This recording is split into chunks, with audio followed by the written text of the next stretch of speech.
Papa Dudut. Mapagpalang araw po sa inyo at sa lahat ng mga nakikinig ngayon dito sa inyong programa. Tawagin niyo na lamang po ako sa pangalang Helen. 34 years old at taga General Nakar, Quezon. 14 years old pa lamang ako nang ipagbuntis ko ang panganay namin. Nakipagtanan ako noon sa boyfriend kong si Bart. Tutol po sa pagsasama namin ng mga magulang ko dahil masyado pa raw kaming mga bata. Pero wala na silang nagawa noong malaman nilang buntis ako, Papa Dudut. Nagpakasal kami ni Bart sa huwes pagtungtong ko sa edad na 18. Sa pagsasama namin sa loob ng 2 dekada ay nagkaroon kami ng isa pang anak. Babae ang panganay ko at lalaki naman ang bunso namin. Papa Dudut, sa loob ng 2 dekada kalahati noon ay nasa Brunei si Bart dahil sa trabaho niya. Driver po siya ng isang mayabang pamilya doon at minsan lang talaga siyang makauwi. Pinapayagan naman siya ng amo niya na umuwi 3 beses sa isang taon kaya nagkakasama-sama pa rin kami ng mga anak namin. Hindi po yun naging madali para sa akin dahil madalas kong nami-miss ang asawa ko. Kahit ang mga anak namin ay nangungulila rin sa kanilang ama na hands-on talaga sa kanila noong hindi pa nag-iibang bansa. Pero sa ganong sitwasyon ay ipinapaunawa ko sa mga anak ko na mas malaki ang sweldo ng kanilang ama kung sa ibang bansa ito magtatrabaho.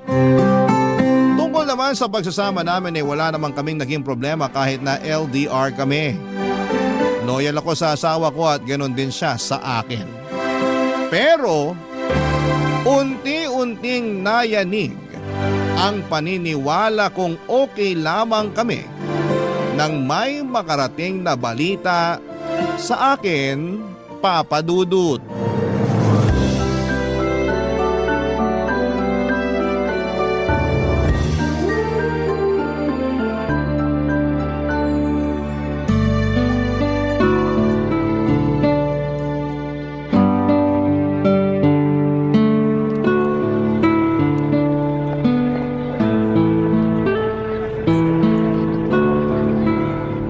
Nagkausap na ba kayo ng asawa mo?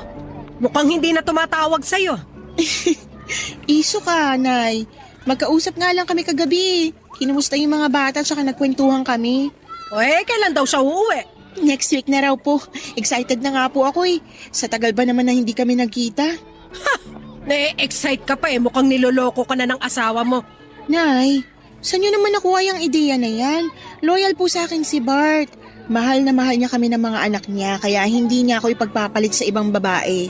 Nasasabi mo yan kasi hindi mo naman siya nakikita araw-araw. Hindi mo alam kung sino-sino mga nakakasama niya. Baka hindi mo namamalayan, may kalampungan na pala siyang iba. Nay naman, huwag niyo namang siraan yung asawa ko ng harap-harapan. O anong gusto mo? Siraan ko siya ng patalikod? Mas maganda na kung harapan kung sasabihin sa'yo na niloloko ka ng asawa mo, Helen. Kung hindi nyo na po gusto si Bart para sa akin, wag nyo naman siyang gawa ng issue. Mabuti siyang asawa. Hindi naman siya pumapalya sa pagpapadala at sa pangungumusta sa aming mag-iinan niya eh. Baka medyo nakukonsensya pa kaya nangungumusta. Kung sa pagpapadala naman, hindi mo dapat ipagpasalamat yun.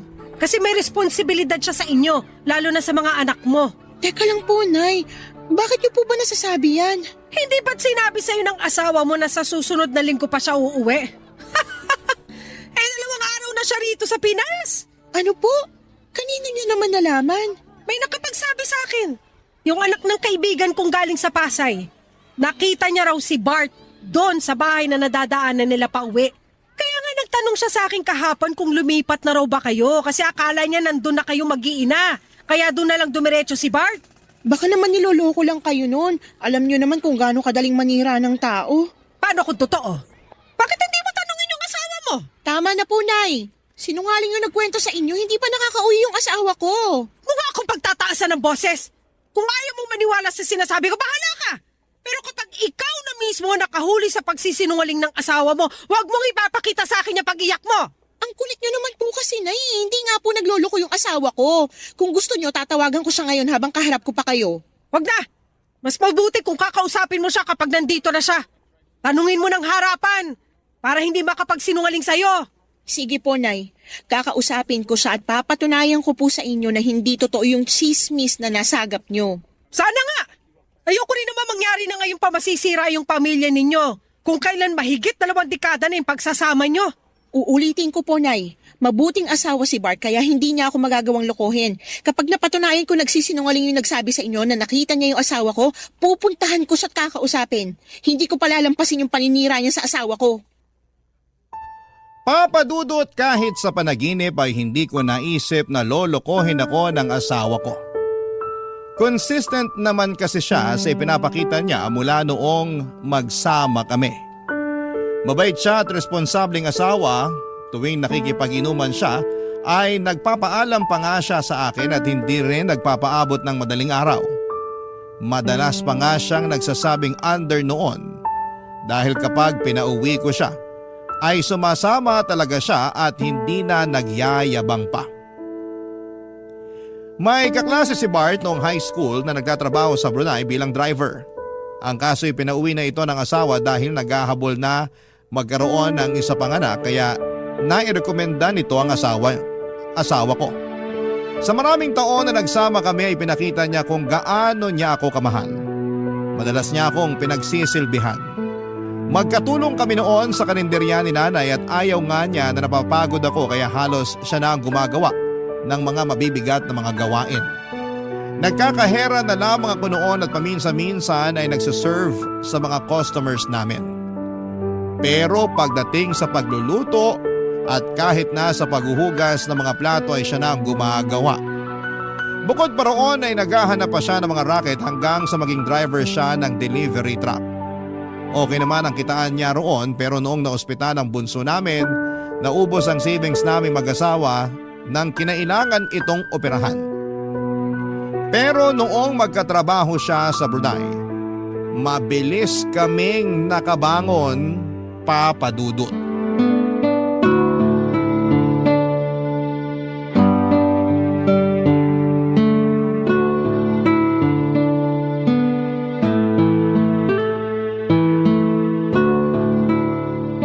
Mahal, na-miss kita sobra. Tagal naman kasi nating hindi nagkita. Nandito na ako. At habang nandito ako, babahawi ako sa inyo ng mga bata. Nasaan nga pala sila? Nasa school pa, may pasok sila ngayon eh. Oo nga pala. Sinabi mo ba na ngayon ako darating? Siyempre hindi, gusto mo silang isorpresa, 'di ba? Oo, miss na miss ko na sila eh. Lalo na yung bunso natin. Tagal na nag-aaya na maglaro kami ng basketball. Siguradong matutuwa yun mamaya kapag nakita ka niya. Nga pala, kamusta si nanay? Nakasalubong ko siya kanina dyan sa labas ah. Binati ko pero hindi ako pinansin. Galit ba siya sa akin? Ha? Baka bad mood lang yun si nanay, pagpasensyahan mo na. Nakakapanibago lang kasi. Dati naman, kinukumusta niya pa ako tuwing nagkikita kami sa labas. Ay nako, kakausapin ka rin ni nanay. Wrong timing ka lang talaga. Teka, kumain ka na ba? Oo, kumain na ako kanina. Ikaw, kamusta ka naman? Hindi ka ba nahihirapan sa mga gawain dito? Sus, makapangumusta ka naman. Parang hindi tayo nag-uusap sa video call. Siyempre okay lang naman ako, kayang-kaya ko pa mga gawain dito. Bakit parang nakukulangan ka pa? Yun na nga. Nakukulangan din ako kaya parang kailangan ko na ng bagong aalagaan. Total, nandito ka na. Anong ibig mong sabihin? Mahal, gusto ko na ulit magbuntis. Ano? Gusto ko ng isa pang anak. Malalaki na kasi mga anak natin eh. Mahal naman, baka naman naiinip ka lang kaya mo naiisip yan. Saglit lang ako rito. Sino sasama sa'yo tuwing may check-up ka? O kaya pag nanganak ka na? Nandito naman si nanay. Pwede niya akong samahan.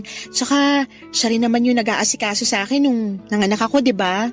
Oo, pero busy na si nanay sa karinderya. Nakakaya naman kung maaabala pa siya. Baka sabihin niya pa, ako yung asawa mo pero hindi man lang kita masamahan. Nasabi ko na to kay nanay. Kahit na. Bakit parang ayaw mo? Hindi naman sa ayaw. Parang hindi lang maganda yung timing. Eh kung hindi ngayon, kailan pa mahal? Kung kailang hindi ko na kaya, ganun ba? Pwede naman sa ibang taon. Wag lang muna ngayon. Pagbigyan mo na ako, sige na naman mahal. Gusto ko lang talagang maranasan ulit na may alagang baby. Pero gusto ko ring makasama mo ko sa pagbubuntis mo. Para masubaybayan ko yung anak natin hanggang sa paglabas niya. Pwede naman kitang laging i-update. Madalas naman tayong magka-video call, di ba? Oo, pero iba pa rin yung nakikita ko kayo ng malapitan. Para may magawa man lang ako para sa inyo. May magagawa ka naman eh. Sinusustentuhan mo naman kami tsaka lagi ka rin nangungumusta. Sapat na sa akin yun. Mahal, please naman, makinig ka sa akin. Huwag na muna ngayon, okay? Gusto ko rin naman magkaanak pa tayo. Pero hindi lang talaga ito yung tamang panahon para dyan. Ang simple-simple lang naman ang hinihiling ko sa'yo. Hindi naman ikaw yung magbubuntis kundi ako. Mahal, pag-usapan na lang natin to ulit sa susunod, okay? Magpapahinga muna ako. Ang layo pa ng binyahe ko papunta rito. Ano pa nga bang magagawa ko?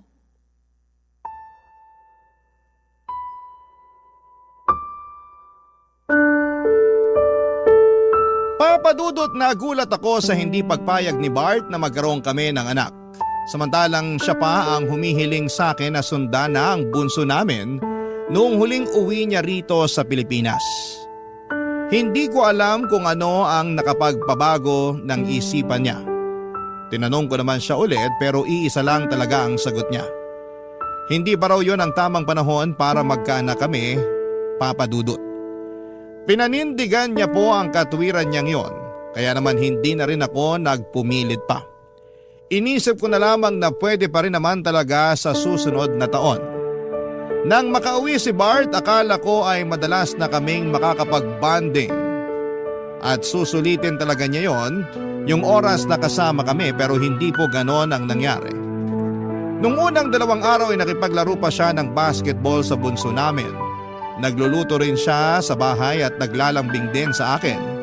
Pero mula nung 3 araw niya sa amin ay palagi na siyang umaalis.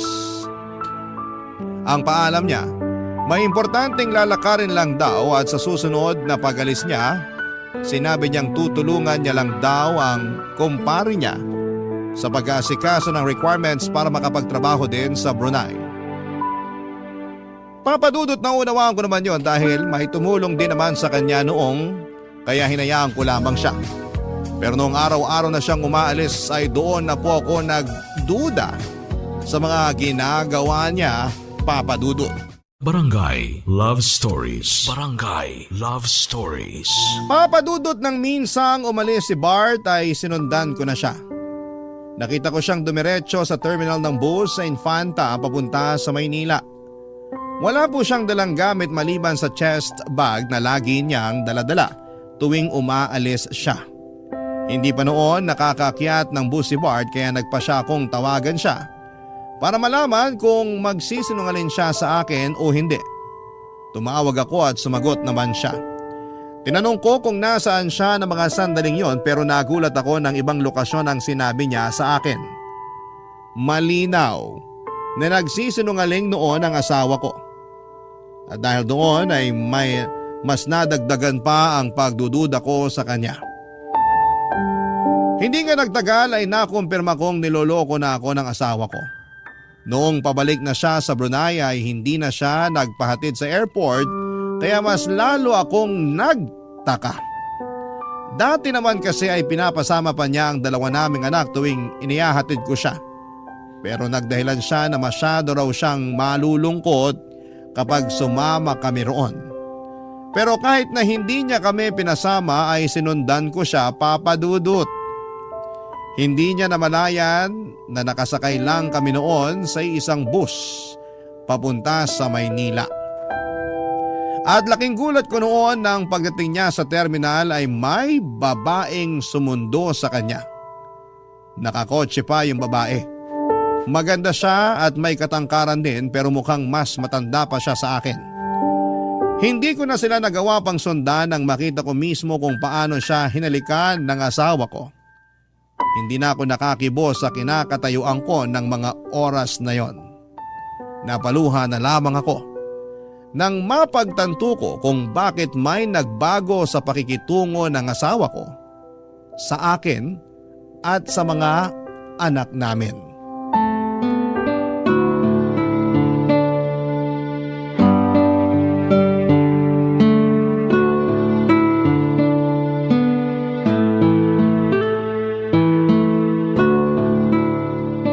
Mahal, kumusta yung biyahe mo pa Maynila? Okay naman. Safe naman ako nakarating dito sa airport. Sa airport? Sana nga, sinama ko kayo eh. Ngayon pa lang, namimiss ko na kayo ng mga anak ko. Talaga? Oo naman, mahal. Bakit parang hindi ka naniniwala? May dahilan ba para hindi ako maniwala sa'yo? Ano ba yung pinagsasabi mo? Siyempre wala. Sigurado ka? Mahal, ano ba to? Parang iba na yung tono mo ah. May gusto ko ba sabihin sa akin? Wala. Wala, pero ganyan ka naman makapag-usap. Ikaw, wala ka bang sasabihin sa akin? Ay, mahal. Pwede bang diretsahin mo na lang ako? Ang hirap kasi ng ganito na parang manghuhula pa ako kung bakit ka nagkakaganyan. Nasaan ka ngayon? Nandito sa airport. Pwede bang mag-selfie ka ngayon? Ha? Maraming tao rito. Nakakahiya. Kailan pa naging nakakayang mag-selfie sa airport? Ginagawa mo naman yan dati ah. Mahal naman. Ano bang mahirap sa hinihiling ko sa'yo? Selfie lang naman, 'di ba? Hindi kasi pwede. Bakit hindi pwede? Baka naman kaya ayaw mo kasi wala ka naman talaga sa airport. Paano mo naman nasabi yan? Pwede ba? Huwag ka nang magmaang-maangan. Akala mo ba hindi ko malalaman na next week pa talagang flight mo? Ano? Hindi ka makasagot kasi totoo yung sinasabi ko? Oo, totoo. Wala rin naman point kung magsisinungaling pa ako. Wala ako sa airport. Nandiyan ka sa babae mo, di ba? Kailan mo pa ba ako niloloko, ha? Kailan pa kayo ng babae mo? 5 taon na. 5 taon? Ganong katagal na kayong magkarelasyon? Bart naman! Paano mo nagawa sa akin to? Mahal, pasensya ka na. Kinailangan ko lang kasing gawin to. Kailangan ko ng tulong niya para magkaroon ng trabaho sa Brunei. Tinulungan ka naman ng kaibigan mo, di ba?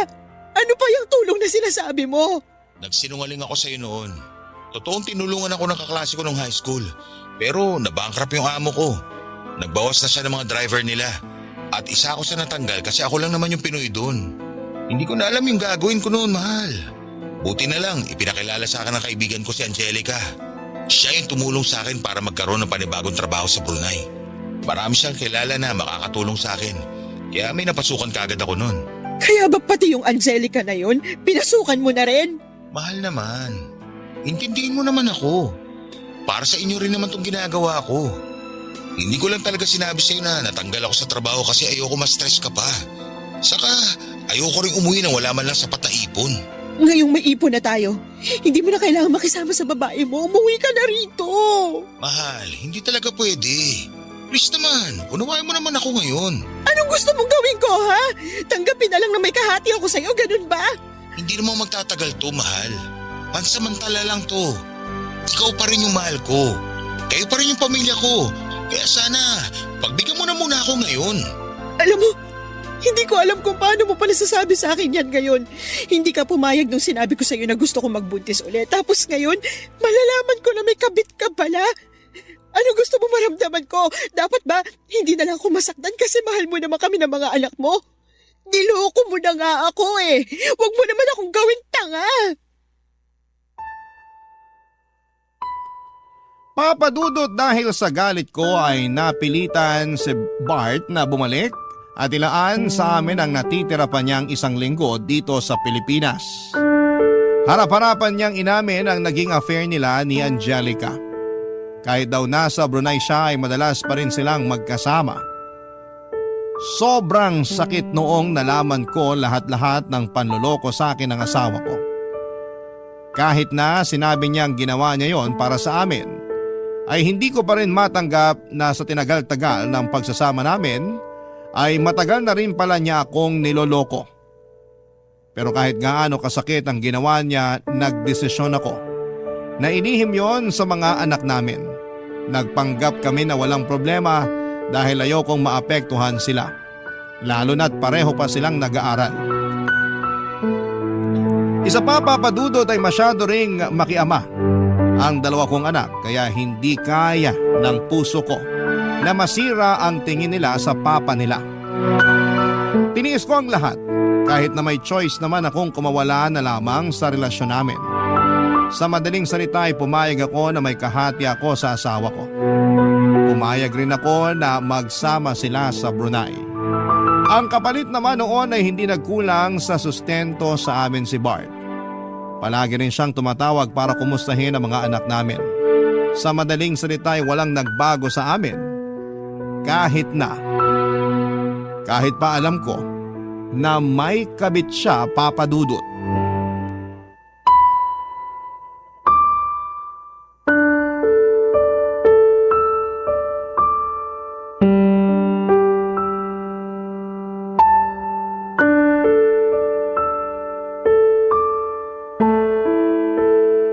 Nasaan ka ngayon?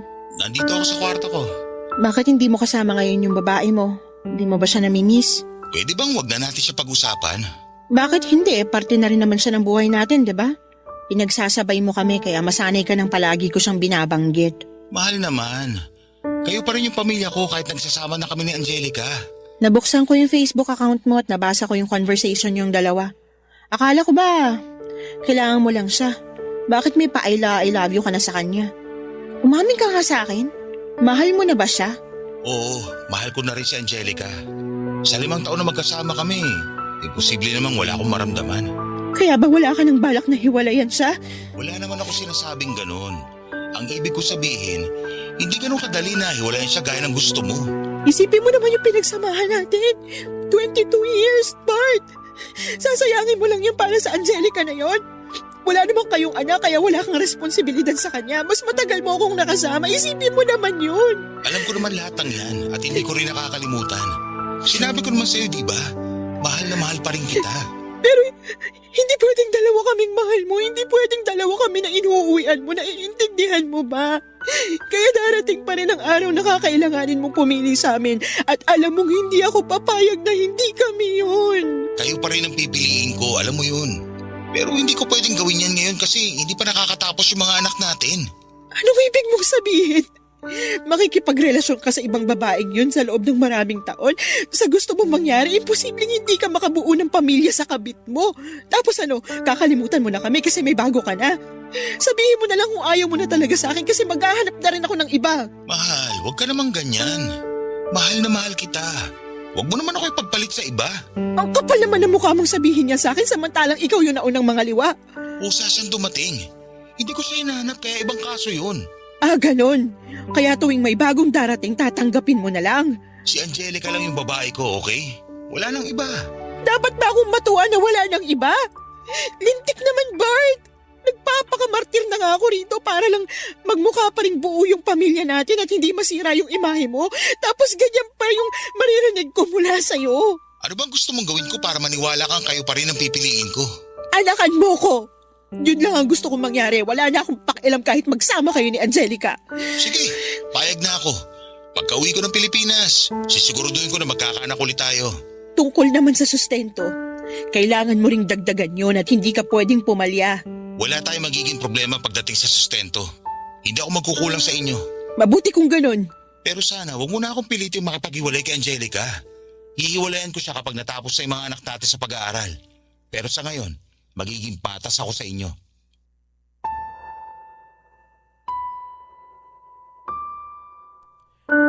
Papa Dudut, batid ko na napakatanga ko sa naging desisyon ko.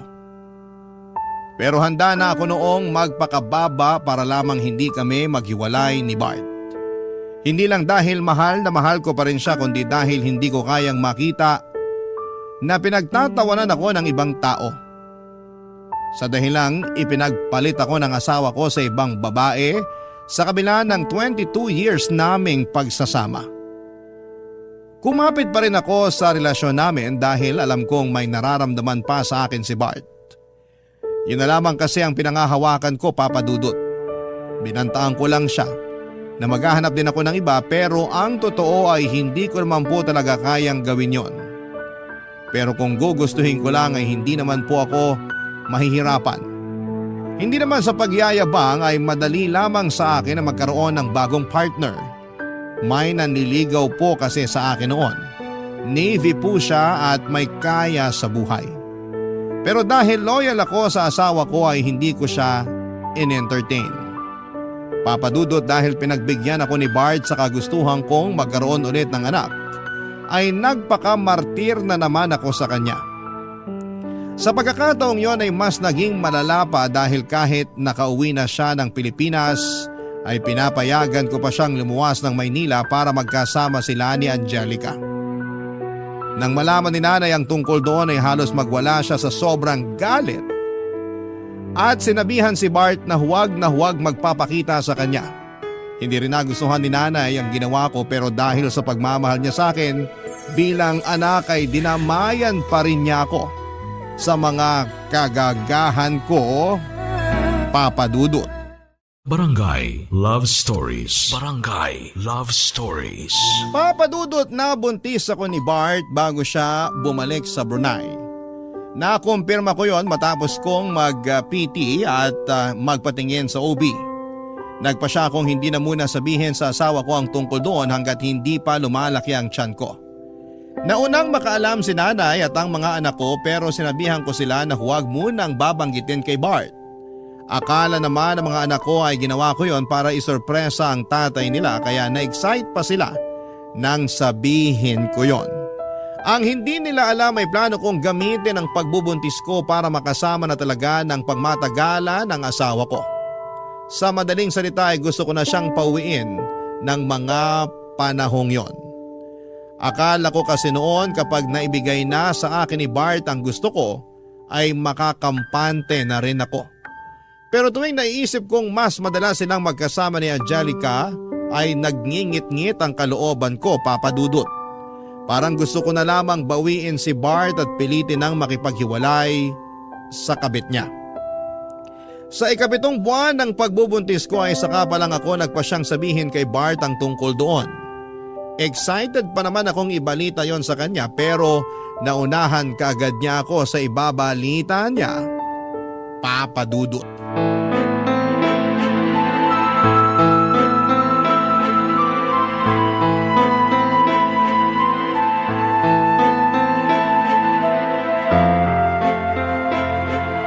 Anong sinabi mo? Tama ba yung narinig ko? Buntis si Angelica? Oo, mahal. Kahapon ko lang nalaman. 3 buwan na raw. Hindi siya pwedeng mabuntis. Alam ko magagalit ka pero mahal, nandito na to eh. Hindi naman kaya ng konsensya ko kung ipalalaglag namin yung bata. Saka gusto na rin ni Angelica na magkaanak na kami. Tapos ano? Kasal na yung susunod niyang hihilingin sa'yo. Ang kapal naman ng mukha ng babaeng yan. Ganun na nga yung gusto niya mangyari. Gusto niya na magpakasal kami. Hindi ako papayag. Alam ko. Hindi naman ako magpapakasal sa kanya. Pwede naman ako magdahilan na lang sa kanya na hindi basta-basta ang proseso ng annulment. Kung sasabihin mo yan sa kanya, parang pinaaasa mo pa siya. Ipakausap mo siya sa akin. Baka kailangan mo nang ipamukha sa kanya kung anong lugar niya sa buhay mo. Hindi naman mangyayari yun eh. Sinabi mo rin sa akin noon na kami yung pipiliin mo, pero anong ginawa mo, ha? Binigyan mo pa siya ng dahilan para itali ka niya. Binuntis mo pa. Huwag ka na magalit, please. May usapan naman tayo, di ba? Nabubuntisin kita para magkaroon ka na ulit ng aalagaan. Hayaan mo pagbalik ko. Malapit na akong mga anak, Bart. Anong ibig mo sabihin? Buntis ka rin? May mga anak bang hindi buntis? Pero bakit ngayon mo lang sinabi sa akin? Kasi gusto ka naming isorpresa ng mga bata. Pero wala eh. Sa ganitong pagkakataon mo pa nalaman, inunahan mo ko kaagad ng balitang na buntis mo na yung kabit mo. Pasensya ka na. Kung alam ko lang. Kung alam mo lang ano, may gagawin ka ba para mapasaya ko ngayon? Ano bang gusto mo, mahal? Hiwalayan mo si Angelica. Pero. Wala nang pero. Ang tagal ko nang nagtiis na may kahati sa'yo. Hiwalayan mo siya kung gusto mo pang makasama yung bago nating anak. Pwede bang saka na lang kapag nanganak na siya? Baka kasi kung ano pa maisipan niyang gawin kapag ngayon pa ako nakipag-iwalay sa kanya. Kawawa naman kung madadamay pa yung inosenteng bata. Siguraduhin mo lang natutuparin mo na yan, Bart. Kasi kung hindi, mapipilitan talaga ako na ilayo sa'yo tong anak mo. Pangako, totoo na to. Kamusta pala yung baby natin? Nakakapagpa-check up ka ba? Sinong kasama mo sa pagpunta sa doktor? Si nanay. Siya naman talaga nag-aasikaso sa akin noon pa. Kunwari ka pang hindi mo alam. Pasensya ka na kung wala na naman ako sa tabi mo. Sanay na ako. Kaya hindi mo na kailangang humingi ng pasensya. Lalaki ba yung anak natin? Oo. Talaga? May naisip ka na ba ipapangalan sa kanya? Wala pa. Pwede bang ako na lang magpangalan sa kanya? Hindi mo na kailangang hilingin sa akin yan kasi ikaw naman yung ama nitong dinadala ko. Sige, mag-iisip ako na ipapangalan sa bunso natin. Sana pag-isipan mo rin yung pag-uwi mo rito sa panganganak ko. Mahal, alam mo naman na hindi ako basta-basta makakauwi, hindi ba? Baka naman ayaw mo lang talaga. Yan ka na naman eh. Basta titingnan ko. Pero kung sakaling hindi ako makakauwi, pahingi ako ng mga picture ni baby pagkapanganak mo sa kanya. Kahit yun lang, mahal.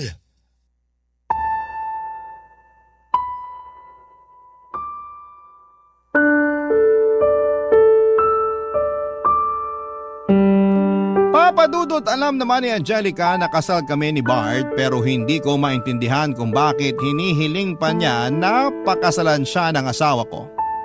Pero kahit na ano pang gawin niya ay hindi ako papayag na maghiwalay kami ni Bart. Pinangahawakan ko ang kasal namin at malaki ang laban ko hanggat hindi pa ako hinihiwalayan ng asawa ko. Sa galit ko noon ay gumawa ako ng paraan para makausap si Angelica.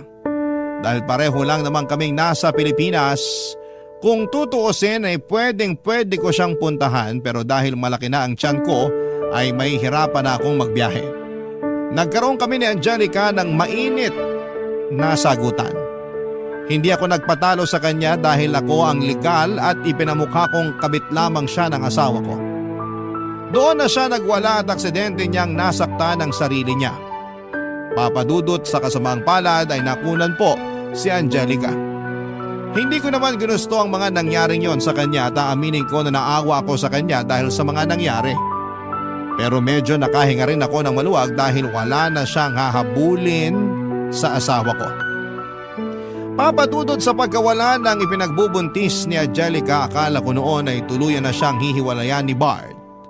Pero hindi po ganon ang nangyari.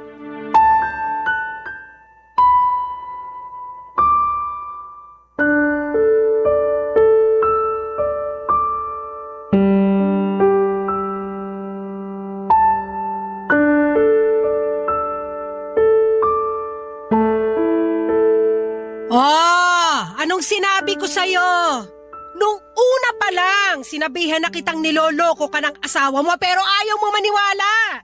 Ipinagtatanggol mo pa siya. O tapos ngayon ano? Ginawa ka lang niyang tanga. Oo na po, Nay. Tanga na ako kung tanga pero mahal na mahal ko po si Bart.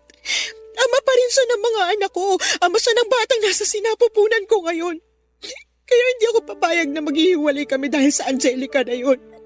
Ako lang dapat yung mahal niya, Nay. Ako lang. Kahit hindi ka pumayag na maghiwalay kayo, kung hindi ka na kayang panindigan ng asawa mo, wala na ring silbi ang pagpapakamartir mo. Ano bang kailangan kong gawin para matauhan ka? Masyado mo nang ibinabal ang sarili mo para lang sa isang manlolokong asawa?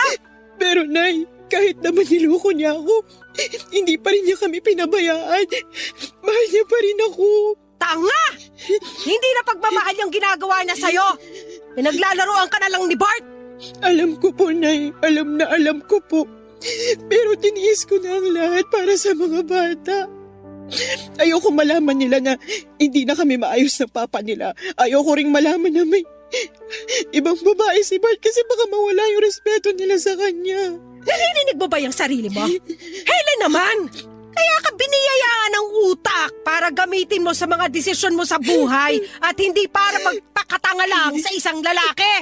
Kung ako yung mga anak mo, kapag nalaman kong ganyan kakamartir, baka mawalan na rin ako ng respeto sa'yo. Hindi na kasi pagmamahal ang tawag sa ginagawa mo.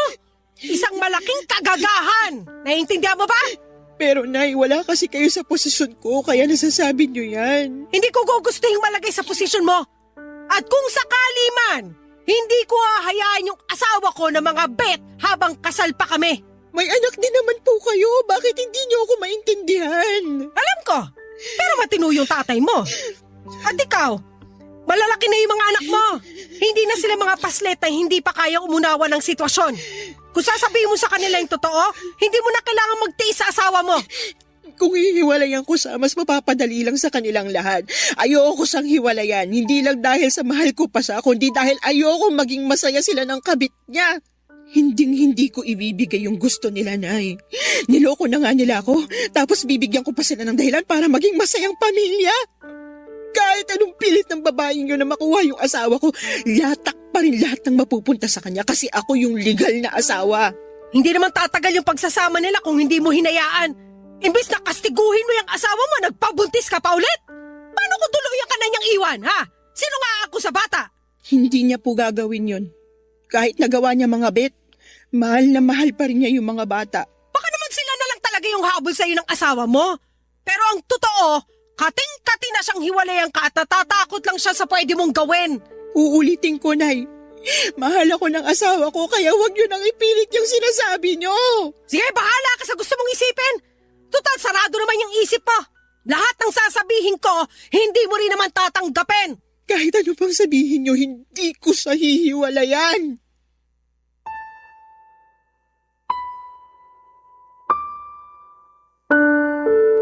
Papadudod sa kabila ng mga nangyari kay Angelica ay nakumpirma kong nagsasama pa rin sila ni Bart at wala talaga siyang balak na hiwalayan nito. Hindi nga nagtagal ay hiniling na rin niya Papadudot na maghiwalay kami. Tama si nanay. Mga bata na lang talaga ang habol sa akin ng asawa ko. Nangako naman siya na hindi siya magkukulang sa suporta niya sa mga bata. Lalo na sa batang nasa sinapupunan ko sa ngayon. Humihiling siya ng annulment at willing daw gumastos si Angelica para doon. Pero hindi ako pumayag. Hinayaan ko silang magsama gaya ng gusto nila pero hindi ko hinayaang mawala sa akin ang titulo bilang legal na asawa. Batid kong mas lalo ko lang ginagawang komplikado ang sitwasyon namin. Pero ayoko magmukhang talunan kay Angelica. Kaya nangako ako na hanggat nabubuhay ako ay mananatili pa rin siyang kabit ng asawa ko. Hanggang sa ngayon ay hindi pa rin alam ng mga anak ko na sira na ang relasyon namin ng tatay nila. Kaya gusto ko sanang samantalahin ang pagkakataong ito para makahingi ng payo sa mga tagapakinig ng inyong programa Papadudot. Kung dapat ko pa bang sabihin sa mga anak ko na gusto ko nang makipaghiwalay or gusto nang makipaghiwalay sa akin ng papa nila. At kung tama ba na hindi ko hiwalayan si Bart kahit desidido na siyang sumama sa kabit niyang si Angelica. Sa ngayon ay hanggang dito na lamang po muna Papadudot ang kwentong ibabahagi ko at maraming salamat po sa pagbabahagi nito Papadudot. At gayon din sa lahat ng bumubuo ng Barangay LS. God bless and more power sa inyong programa. Ang inyong forever kapuso at ka-barangay, Helen. Dear Papa Dudut, may kasabihan na kapag maiksi ang kumot ay matutong mamaluktot. Ibig sabihin magtipid tayo at maging simple sa pamumuhay na naaayon sa ating kakayahang kumita ng pera. Kaya nga siguro binigyan ako ng mga alias na kuripot, barat at makunat ng pamilya at kaibigan ko. Dahil noong mga panahon na kaya ko nang kumita ng mas malaki kaysa sa dati ay mas pinipili ko pa rin hindi gumastos ng husto. Bago ang lahat ay tawagin niyo na lamang po ako sa pangalang Joy Bell, 31 years old at nagtatrabaho sa isang private company sa Mandaluyong bilang account executive. Pero nag-aahente rin ako ng bahay at lupa bilang part-time. Noong bata pa lamang ako ay business-minded na talaga ako. Bilang panganay sa 5 magkakapatid, ako ang katulong ng nanay sa pagbebenta ng mga kakanin tulad ng sapin-sapin, biko, kalamay, ube, halaya, puto at kutsinta sa palengke. Kulang kasi sa pang-araw-araw naming gastusin ang sinasahod ni tatay bilang pahinante. Habang lumalaki, nakikita ko kung paano kami tinitipid ni nanay. Halimbawa na lang doon ay yung mga damit namin at gamit na pinamamana sa mga nakababatang kapatid para hindi na bumili pa ng bago. Ako naman bilang panganay ay madalas gamit at damit ng mga pinsan namin ang ginagamit at sinusuot ko. Wala namang problema doon. Lalo't alam namin ang estado ng pamumuhay namin noong araw. Maswerte na lamang kami kasi hindi namin kailangang mamalimos sa kalsada para lamang may pangkain. Dahil masipag naman ang mga magulang namin. Ang mga karanasan kong yon sa buhay ang nagturo sa akin na maging kuripot habang nagsusumikap ng husto sa pagtatrabaho upang makapag-ipon. Meron kasi akong pangarap na makabili ng sarili kong bahay at lupa. Kaya lang ay mukhang nasobrahan naman ako sa sipag at dedikasyon dahil naabuso ko ang aking katawan.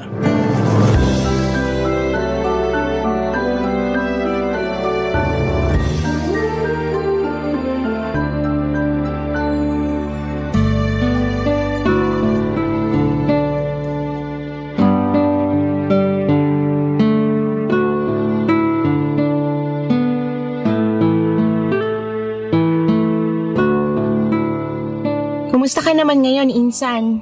Okay lang. Masaya kasi nag-clear na yung chest x-ray ko after 6 months ng gamutan. Grabe ka ba ko nun? Ha? Bakit naman? Siyempre, nung una nakitaan pa nung parang white spot yung lungs ko. Yun yung nakita bago ko nalaman na may TB ako. Pero yung mga white spots na nakita sa x-ray mo, ayos lang ba yun? Sabi sa akin normal lang daw yun kasi parang may sugat pa yung baga ko dahil nga nagka-TB ako. Eh anong ginawa? Pinaulit lang yung x-ray. Pero sa ibang anggulo naman tinignan. Apiculordotic view tawag doon. Tapos lumabas sa result no na okay na, clear na. Oo, ibig sabihin magaling na ako. Ay, salamat naman! Grabe ka naman kasi sa sarili mo nito mga nakaraang taon kung todo trabaho. Kayod kalabaw na akala mo naman may anak na sandusena. Oo nga eh. Nagagamot naman talaga yung sakit ko lalo sa panahon natin ngayon na may libre ng maintenance sa TB for 6 months sa mga health center. Pero ayun nga, dapat di pa rin pabayaan. Kasi yung sa akin inignore ko yung mga simptomas kaya lumala tuloy. Ay, grabe. Hindi ko makakalimutan yung tumawag sa akin si tita para sabihin dinala ka nila sa ospital. Parang di ka na raw makahinga noon. Sa sobrang worried ko sa'yo kahit takot ako sa mga paputok, sinuong ko yung kalsada papunta sa sakayan ng tricycle para makapagpahatid sa ospital na pinagdalan sa'yo. Thank you, Insan.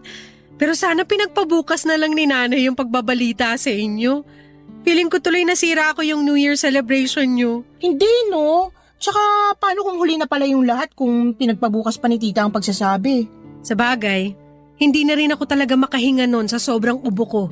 Second life ko na to. Akala ko katapusan ko na buti na lang hindi pa.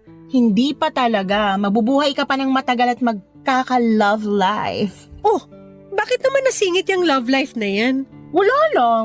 Naisip ko lang na 30 years old ka na. And since sabi mo nga na second life mo na to, aside sa pagdadahan-dahan sa trabaho, bakit hindi mo na rin kaya subukang mag-love life?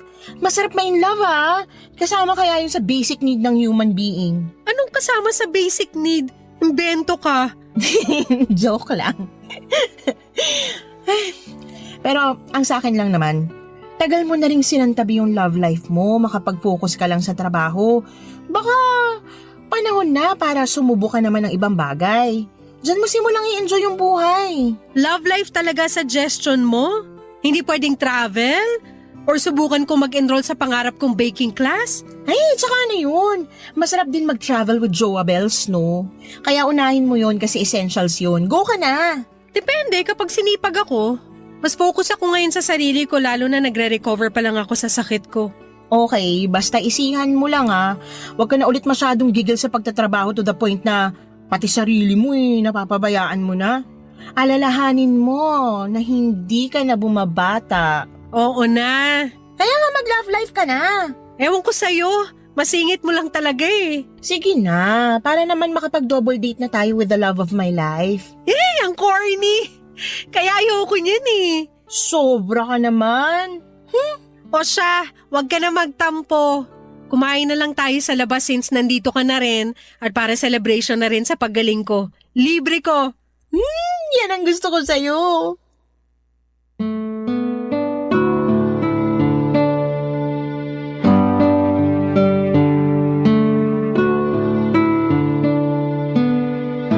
Papadudot, hindi ko talaga makakalimutan ang karanasan ko noong nagkasakit ako ng pulmonary tuberculosis. Sakto pa talagang magpapalit ang taon ng 2023 nang nagdesisyon na akong magpa-ospital. Malala na kasi ang ubo ko noon at mabilis na rin akong mapagod. Pero binaliwala ko lamang yon dahil akala ko ay lilipas din pag nainuman ng gamot. Nang mga panahong yon ay rumaraket ako ng editing ng tarpaulin sa shop ng kaibigan ko. Kinulang kasi sila ng tao at saktong may alam naman ako kahit papaano. Kaya imbes na magpahinga sa mga araw na wala akong pasok, ay abala ko sa pag-i-edit. Nagkataon na nasa bahay ako nila nanay para mag-celebrate nga ng bagong taon. Noong nadala na ako sa ospital, doon nga nalaman ang kondisyon ko. Ilang araw din akong na-isolate at nagtuloy-tuloy ang gamutan sa loob ng 6 na buwan.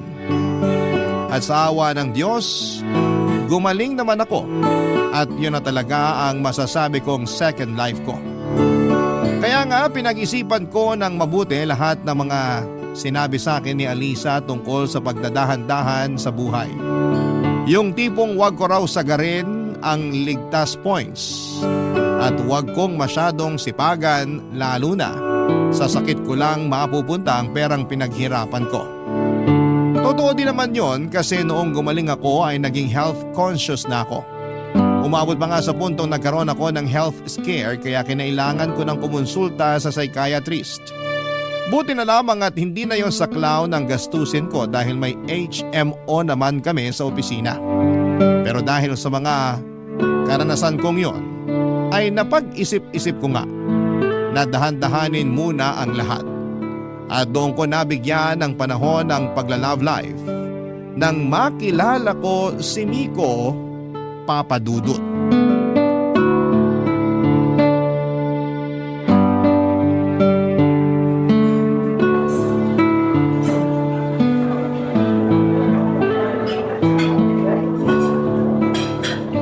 Wow! Ang ganda naman sa restaurant na to. Saan mo to nahanap? Sa social media lang din. Mahilig kasi ako mag-Facebook tapos nakita ko to. Naisip ko perfect place sa date natin. Naks naman, in fairness, na-impress ako lalo first time ko palang makikipag-date. Talaga? Oh, Ibig sabihin wala ka pang naging boyfriend? wala pa. Ikaw ba? May naging girlfriend na ako noon pero matagal na yon. Gano'ng katagal? 9 years ago, mga ganon. Wow, ang tagal na nga. Ilang taon naman kayo nung dati mong girlfriend? 2 taon. Naghiwalay lang kami kasi nag-cheat siya. Ay talaga? Ang lungkot naman nun. Oo, pero nakamove on na ako. Gano'ng ka katagal bago naka-move on? 1 to 2 years din? Matagal din pala. Oo, pero mas nag-focus na lang ako sa trabaho noon para di ko na masyadong naiisip. Pero sandali nga, bakit ba dati kong love life pinag-uusapan natin? Wala lang. Curious lang naman ako since NBSB ako. So wala akong may share sa'yo. NBSB ka lang, pero sigurado nagka-crush ka na rin doon sa isang lalaki. Hindi rin. Wala talaga, as in. Kahit mga K-pop idols, hindi mo pinapangarap na mapakasalan? Hindi no. Eh anong pinagkakaabalahan mo nun? Trabaho at mag-ipon ng pera. Hanggang ngayon naman eh. Ah, kaya naman pala. Workaholic ka pala. Oo, kaso lang nagkasakit ako ng malala nitong taon lang din. Buti gumaling na ako tapos na-realize ko na what if baguhin ko naman yung approach ko sa buhay? Yan bang tipong wag ako masyado magpakasobsob sa pagtatrabaho? Kasi habang buhay naman natin gagawin yun eh. Tsaka pinarealize rin sa akin ng pinsan ko na enjoy ko naman daw ang buhay. Tama rin naman. Para sa akin, second life ko na to. Kaya sinabi ko sa sarili ko na sige, pagbibigyan ko na yung puso ko na makipagrelasyon. Ah, kung ganun pag naging okay pala tong first date natin may chance na maulit-ulit at maging tayo? Oo naman, bakit hindi? Sa nakikita ko naman sa'yo, okay ka. Pero syempre ayoko naman magmadali dahil mahirap na magkamali. Sana hindi ka na-offend. Hindi naman. Tama na bantayan mo yung puso mo, lalo na unang beses mo palang magkaka-boyfriend. Sana lang, ako na yon. Kaya nga gawin mo lahat para ma-impress mo ko. Siyempre. Pero ano bang tipo mo sa isang lalaki? Actually, mataas talaga ang standard ko eh. Pero sabi sa akin ng pinsan ko na napaka-unrealistic daw ng mga bagay na gusto ko. Kaya sabi ko okay na sa akin basta matino, masipag, mahal ako at may respeto. Ikaw ba? Anong tipo mo sa isang babae? Katulad ng mga sinabi mo. Tsaka syempre yung maunawain at susuportahan ako sa mga desisyon ko sa buhay. Ah, okay. Pero sa ngayon wag na muna natin i-pressure ang mga sarili natin. Mag-date na lang muna tayo na walang ini-expect sa isa't isa para ma-enjoy natin yung araw na to. Naniniwala ako na importante pa rin na maging totoo tayo sa isa't isa kung ano man ang kahinatnan ng date natin. Totoo yan. Mahirap yung napipilitan lang tayo. Papadudot dahil sa mga mas nag-focus ako noon sa pag-aaral At pag-iipon noong nagkatrabaho na ako ay aminado kong hindi ko na nabigyan ng panahon ang pagla-love life ko. Sa edad kong 30 years old ay wala pa ako naging boyfriend o nakadate man lang. At kahit na madalas akong bugawin ng mga pinsang ko sa kung sino-sinong lalaki, mas matatag ang pag-ayaw kong pumasok sa isang relasyon. Dahil para sa akin ay sagaba lamang yon sa pagtupad ko ng mga pangarap ko sa buhay. Kaya lang iba rin pala sa pakiramdam kapag merong nagpapakilig sa'yo. At lahat yon ay nagawa ni Miko nang magkakilala kami sa isang dating app. Hindi ko talaga intensyon na mag-install noon. Si Alisa ang naglagay noon sa phone ko at nag-set up ng display profile at information ko. Tapos pagkalipas ng ilang araw ay na-curious ako kung ano nga ba ang meron doon hanggang sa naisipan ko ngang subukan. Nung una ay pagkakaibigan lang ang habol ko. Yun bang tamang may makausap lamang kaya lang ay nagbago ang lahat. Noong makilala ko si Miko, naging masaya ako sa unang date namin kaya nasundan pa yon ng pangalawa, pangatlo at marami pa ang sumunod. Habang tumatagal ay mas nakilala ko siya. Katulad ko, isa rin siyang breadwinner, Papa Dudut, at siyang sumusuporta pati na rin sa kanyang lolo at lola. Bagay na nagustuhan ko sa kanya, Papa Dudut. Barangay Love Stories. Barangay Love Stories. Papa Dudut, nagtatrabaho si Miko bilang machine operator sa isang factory sa Pasig. Masipag siya, talaga namang loyal sa naturang kumpanya dahil nandun na siya for 15 years. Machine operator din kasi ang tatay niya dahil mahirap lang din sila noong araw. Kagaya namin ay pinili na lamang niyang magtrabaho kesa mag-aral. 19 years old lamang siya nang magsimulang kumita ng pera. Sakto kakagraduate lamang niya noon sa high school. Bali 34 years old na siya noong nagkakilala kami. Nakakatawa na noong una ay isa sa mga rason kung bakit ayoko makipagkilala sa mga lalaki ay dahil mataas ang standard ko. Gusto ko yung katulad kong nakapagtapos ng kolehiyo at mas mataas sa akin ang sweldo. Pero totoo pala, na kapag tinamaan ka na ng pana ni Cupido ay maisasantabi mo ang mga standard mo na yon para sa isang tao. Nang tumagal ay mas nakilala ko ng husto si Miko. Lalo akong humanga sa kanyang sipag at dedikasyon na tulungan ang kanyang pamilya. Masasabi ko na nakikita ko ang sarili ko sa kanya kaya naman mas naging malapit ang loob namin sa isa't isa. Naging magkaramay kami sa lahat ng bagay at aspeto ng buhay, personal man o pinansyal. Naging kami at makalipas ang 2 buwan ay tinulungan ko si Miko na kumita ng extra income sa pamamagitan ng pagsama sa kanya sa racket ko. Kaya lang bigla namang nagkaroon ng problema.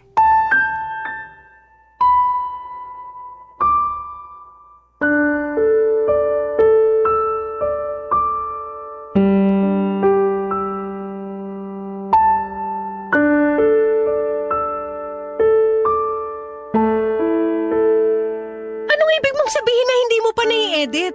Hindi mo ginawa? Ganon? Oo, busy pa ako. Anong busy?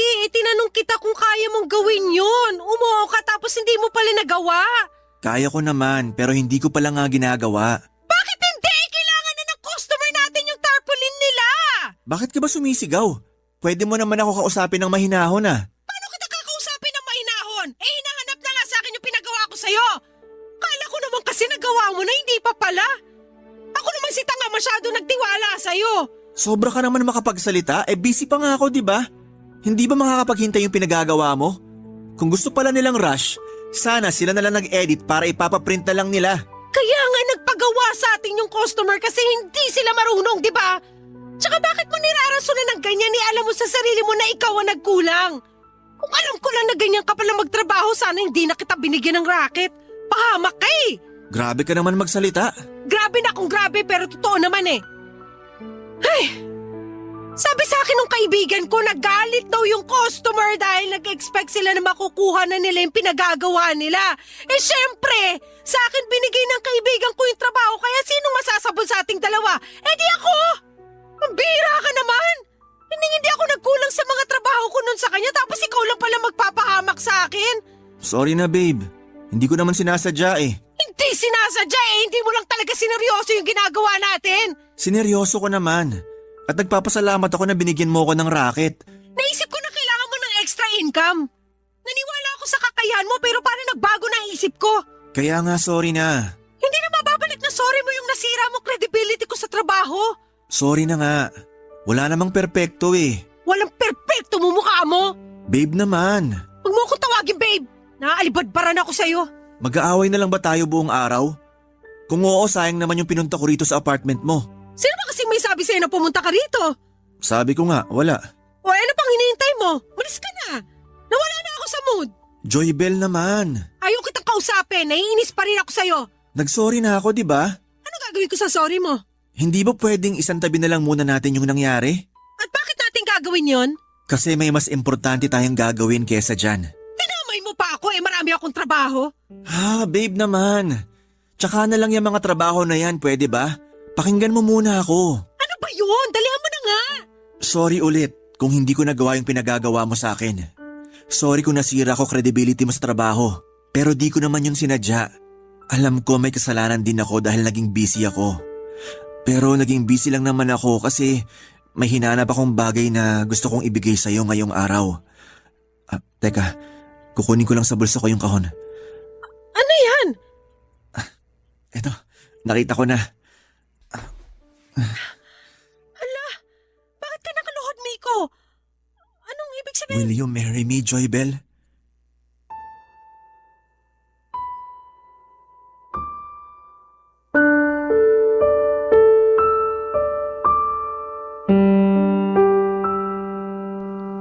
Papadudot na tameme talaga ako nang mag-propose ng kasal sa akin si Miko. Pero imbes na matuwa o ma-excite dahil sa ginawa niya ay natabunan yon ng pagkainis ko lalo na sa ginawa niya. Ewan, bigla ko na lang din kasing naalala. Lumabas na mas importante sa akin ang deadline na mga ini-edit naming tarpaulin at banner, kaya naman aminado kong hindi ko na-appreciate ang proposal niya. Sa kabilang banda ay nakonsensya naman ako sa inasal at sinabi ko sa boyfriend ko. Bukod doon ay nag-no rin kasi ako. Ilang araw din kaming nagkatampuhan ni Miko hanggang sa ako na ang sumuyo sa kanya at nakipagbate. Sa huli naging maayos din kami at noong muli niyang inulit ang proposal niya sa akin ay naisip kong tumanggi ulit dahil hindi pa ako handang magpakasal sa kanya. Pero baka mag-away na naman kami kaya tinanggap ko na lamang. Masayang masaya si Miko ng mga panahong yon at aminado naman akong nahawaan na lamang niya ako ng kasiyahan niya. Noong tinanong ako ni Miko kung gusto ko bang ikasal sa simbahan ay sinabi ko na ayos lang sa akin na sa huwes na lang para tipid.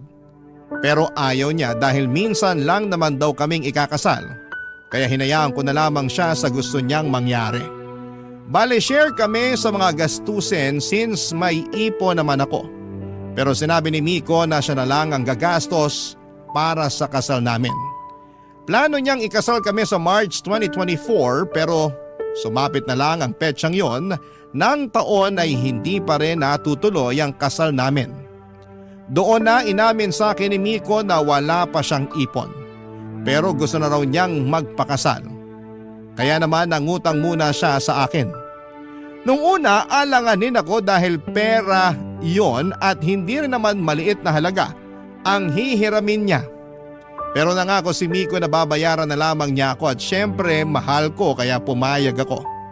Umabot din ng 350,000 ang nagastos sa kasal namin. Dahil sa bongga ng setup at dami ng mga bisita na majority ay ang kanya. Kaya lang pagkalipas ng isang buwan ay nag-resign si Miko sa trabaho niya, Papa Dudut.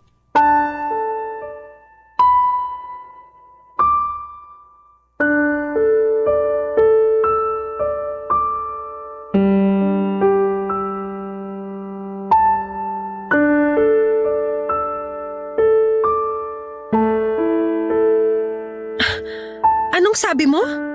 Wala ka ng trabaho? Oo, Bakit umalis ka sa trabaho mo? gusto ko naman magpahinga. Pagod na ako sa pagtatrabaho. Bakit hindi mo sinabi sa akin? Bakit ngayon lang kung kailan patapos na yung rendering period mo? Alam ko tututol ka. Pero kalmahan mo lang dahil plano ko lang naman magpahinga ng 1 buwan. May ino-offer na trabaho yung kaibigan ko. Papatusin ko na yon kasi mas malaki naman sweldo kaysa sa dati kong trabaho. Anong trabaho yun? Sa call center daw. Pero dapat, sinabi mo pa rin sa akin yung plano mong pagre-resign. Hindi nga ikaw na lang basta-basta yung nagdedesisyon. Baka nakakalimutan mo mag-asawa na tayo. Hindi ko nakakalimutan yon pero di ka ba nakinig? Kapag sinabi ko malamang tututol ka kasi gusto mo may trabaho tayong dalawa. Aba dapat lang naman talaga, di ba? Sa lagay ako lang yung magtatrabaho sa atin. Hindi ka ba nakakaintindi? Magpapahinga lang ako ng 1 buwan tapos magkatrabaho uli ako. Hindi naman ako magiging palamunin kung yan ang iniisip mo. Hindi naman yun ang ibig kong sabihin eh. Parang ganun na rin yun sa tono ng pananalita mo. Sorry na. Nagulat lang kasi ako sa pagre-resign mo. Kung iniisip mo na baka hindi kita mabayaran dun sa utang ko na ginamit sa kasal natin, kalmahan mo lang dahil babayaran kita. Kaya lang hindi isang bagsakan syempre. Alam ko namang hindi isang bagsakan pero may paggagamitan din ako sa pera na yun. Ipon ko yun eh. Alam kong ipon mo yun kaya nga babayaran ko rin, di ba? Wag mo lang ako madaliin kasi napapagod din ako. Tingnan mo tong tao na to. Kung umasta akala mo hindi niya asawa kausap niya. Bakit ba? Puro ka kasi pera. Nagmumukha ka ng pera.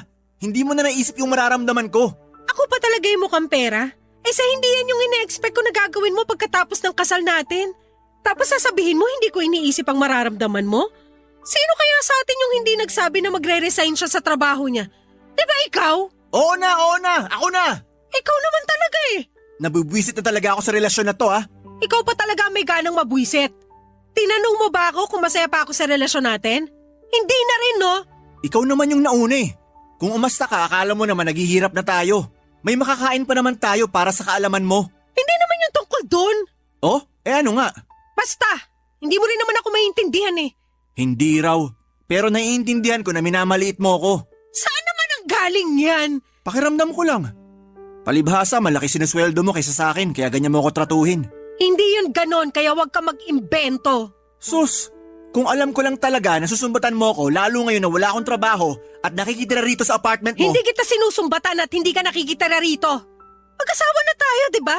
Mag-asawa nga, pero parang hindi naman ganun pinaparamdam mo sa akin. Buti pa alis na muna ako. Oy, teka! Saan ka pupunta? Kina nanay, tulungan ko raw si tatay sa pag-aayos ng tubo ng tubig nila. Doon na lang muna ako para may pakinabang naman ako sa mundo. Papadudot alam kong para kaming bata na nag-away ni Miko ng araw na yon. Pero hindi ko na rin kasi napigilan ang nararamdaman ko. Magkahalong tampo at inisyon na sumabog na lamang nang mag-decide siya na umalis sa pinagtatrabahuhan niya nang hindi ipinapaalam sa akin.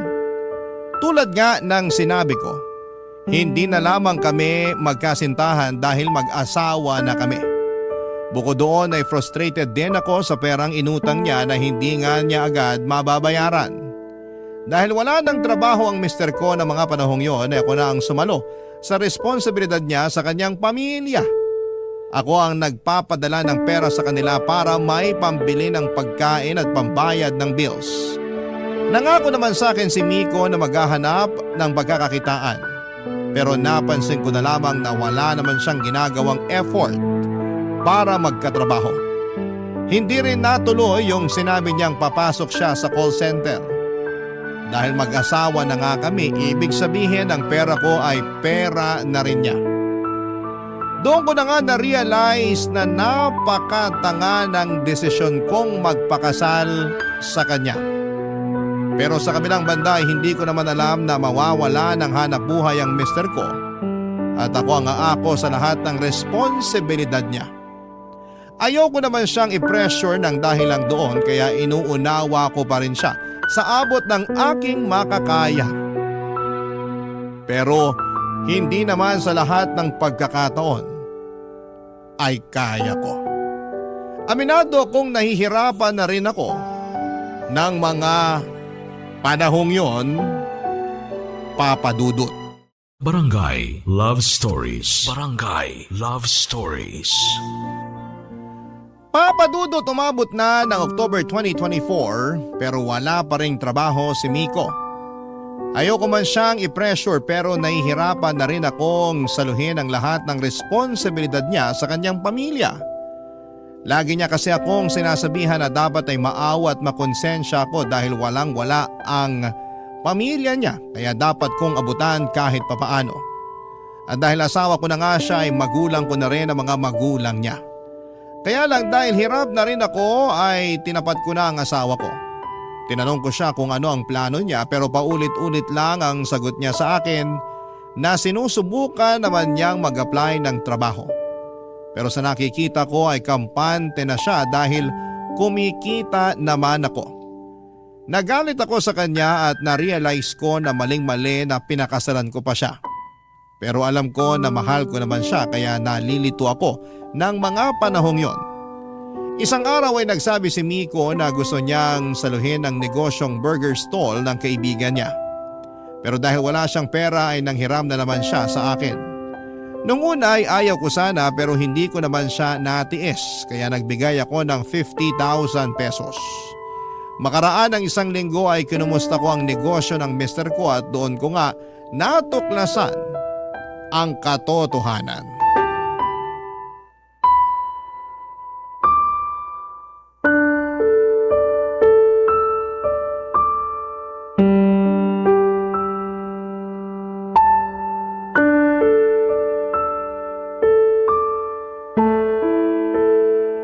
Sorry babe, hindi ko talaga alam na mangyayari yun. Anong sorry?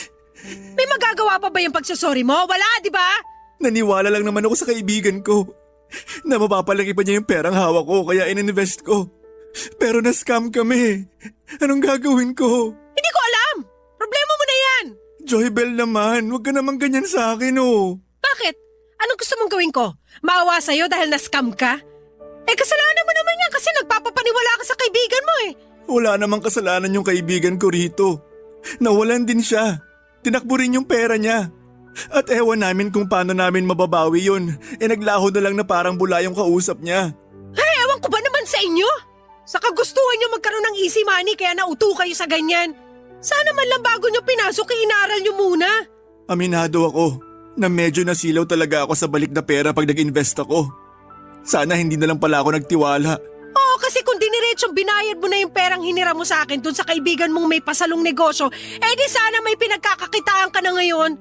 Hirap sa'yo, hindi mo rin ginagamit utak mo eh. Sobra ka naman magsalita. Nasasaktan ka? Oo, palagay mo sa akin ba to? Hindi, pero dapat lang naman na masaktan ka sa mga sinasabi ko para madala ka. Nadala na naman ako. Pero kung lugmok ka, mas lugmok ako. Wala na nga akong pera. Nadagdagan pa yung utang ko sa'yo. Buti alam mo! Alam mo, pagod na akong saluhin ka sa mga problema mo. Baka nakakalimutan mong ilang buwan na ang nakakalipas. Simula nung sinabi mong gusto mo lang magpahinga ng 1 buwan sa trabaho kaya ka nag-resign. Anong petsa na oh? Sa nakikita ko parang wala ka namang balak maghanap ng trabaho. Dahil kontento ka na may pinagkakakitaan ako. May sumasalo sa'yo, may nagbabayad ng bills, may sumusuporta sa pamilya mo. Alam ko naman yun. At nagpapasalamat ako dahil nandyan ka. Pero wag mo naman ako sumbatan oh. Bakit hindi kita susumbatan ni nagkapatong-patong na lang yung mga pagkukulang mo sa akin at sa relasyon natin? Huwag mo ko hawakan! Sobra ka na, Miko! Napaka-unfair mo! Ano ba tingin mo sa akin? Bangko? Na anytime pwede maglabas ng pera para sa pangangailangan mo at ang pamilya mo? Hindi ka ba nakaawa sa akin? Nagkakandakuba na ako sa pagtatrabaho para matustusan mga bayarin natin. Tapos sa akin pa nakaasa pamilya mo? Ikaw pa talaga ang galit kapag hindi ako nakakapagbigay sa inyo. Ang kapal na mukha mo. Tapos lakas ng loob mo ipamukha sa akin na mag-asawa na tayo. Kaya dapat magkaramay na tayo sa lahat ng bagay. Oo, gano'n naman talaga yung mag-asawa. Pero bakit ako na lang yung laging dumadamay sa'yo? Paano naman ako? Sino na lang ang karamay ko? Sorry na, Joybel. Sorry na talaga. Pinakasalan kita dahil akala ko ikaw na talaga. Pero mukhang nagkamali ako sa desisyong yon. Kung pwede lang kitang hiwalayan ngayon din, ay di ginawa ko na. Please, wag mo akong hiwalayan. Magbabagong buhay na ako. Maghahanap na ako ng trabaho. Hindi na ako magiging pabigat. Pangako yan. Puro ka na lang salita! Kulang ka naman sa gawa! Papa Dudut, sobrang dismayado at galit ako kay Miko na mga panahong yon. Hindi ko kasi lubos sa kalain na mai-scam ang perang pinahiram ko sa kanya para sa pasalong negosyo niya. Lalong nadagdagan lamang ang sama ng loob ko sa mister ko. Kasabay ng utang niya sa akin na nagkapatong-patong na. Doon ko na nga na-realize na parang wala naman talaga siyang plano na bayaran ako kasi mag-asawa na kami. Kaya nga laking panghihinayang ko sa mga pera niyon dahil hindi ko naman yon inipon ng isang gabi lang. At dahil nga sa mga nangyari nagkaroon ng lamat ang relasyon namin. Nanlamig ako kay Miko at nagsabi ako na ititigil ko na ang pagsuporta sa pamilya niya. Pagod na akong intindihin sila dahil may sarili naman akong problema at pinagkakagastusan. Ako nga, hindi nila naintindihan. Kaya lang makalipas ang 2 linggo ay nasangkot naman sa aksidente sa motor ang mister ko nung umangkas siya sa kaibigan niya dahilan para mabalian siya ng buto sa binti at maospital. Ako ang nagbayad ng hospital bills niya at nag-asikaso sa kanya ng mga panahong yon. Sobrang pagod na ako. Bagay na iniyak ko na lamang sa pinsang kong si Alisa nang pumunta ko sa kanila, Papa Dudut.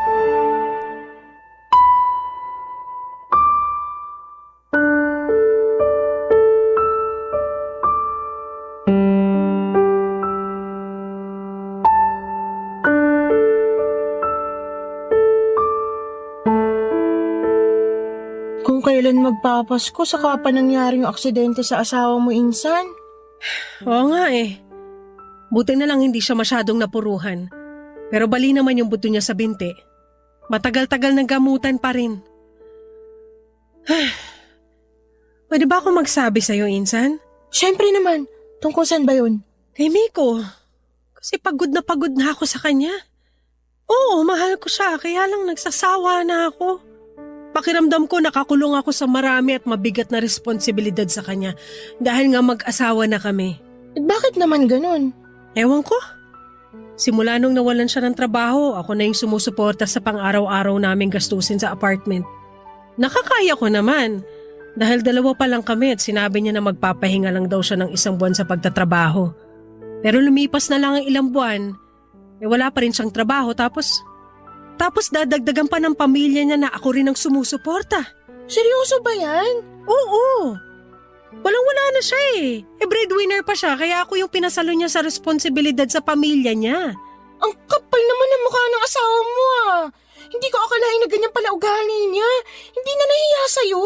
Nung una ayos lang naman sa akin dahil nga pamilya na rin trato ko sa pamilya niya. Mabait naman sa akin nanay at tatay niya kaya hindi ko sila matiis. Kaya lang habang tumatagal, hindi na ako masaya. Kahit natutulungan ko sila. Sinong magiging masaya? Kinargo mo sila. Hindi mo naman sila responsibilidad eh. Kung tutuusin, dapat sa pamilya nyo nang nakafocus si Miko, imbis na sa pamilya pa rin nila. Bakit? Wala na ba siyang ibang kapatid na nagtatrabaho? Meron naman. Pero nasanay na yata sila na siya yung sumasalo sa lahat.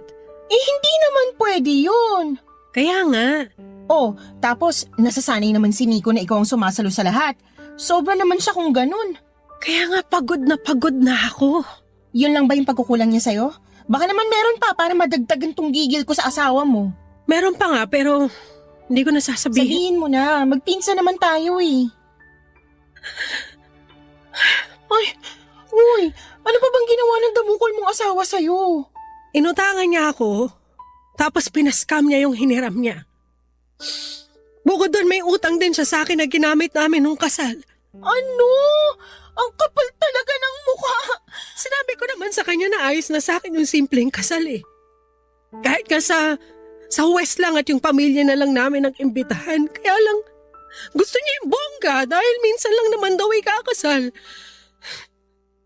Kaso wala pa siyang ipon noon pero gusto na raw niya magpakasal kami. Kaya yun, nangutang siya sa akin. Babayaran na lang daw niya. Ako naman si tanga, naniwala sa kanya. Tapos pagkalipas ng isang buwan, nalaman ko nag-resign sa pinagtatrabahuhan. Napakasira ulo pala talaga ng asawa mo, Insan. Hindi ko kinayang pagiging manggagamit at pabigat. Saan ka naman nakakita na inutang sa mapapangasawa yung pangkasal? Hanep! Kasalanan ko talaga to eh. Sana hindi ako nagpadalos-dalos sa desisyon ko noong magpakasal sa kanya. Siyempre, nagmahal ka lang naman. Tsaka di mo naman alam na magbabago ugali niyang asawa mo nung kasal na kayo.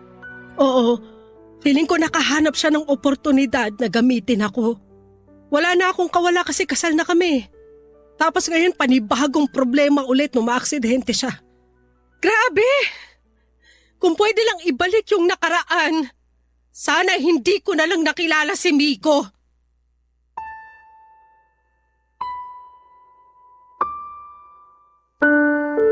Papa Dudut, hindi ko na napigilang maglabas ng sama ng loob at hinanakit sa pinsang kong si Alisa. Alam ko na sa puntong yon ay mali ang napili kong lalaki na pakasalan. Pero nakokonsensya naman akong iwanan si Miko lalo na't ganon ang sitwasyon niya. Kaya pagkagaling ko sa bahay ng pinsang ko ay umuwi na ako sa apartment namin ng asawa ko para asikasuhin siya. Sa bawat araw na nagdaraan ay pinaparamdam ko kay Miko na dismayado ako sa kanya at sa mga desisyon niya sa buhay. Ewan ko kung may pag-asa pang manumbalik ang dati naming relasyon lalo na't pakiramdam ko ay unti-unti nang nawawala ang pagmamahal ko sa kanya. Para po akong kandilang nauupos. Hindi niyo naman ako masisisi at sobrang dismayado ako sa asawa ko. At kahit na paulit-ulit niyang sinasabi sa akin na magbabagong buhay na siya. Hindi ko alam kung saan ako lulugar.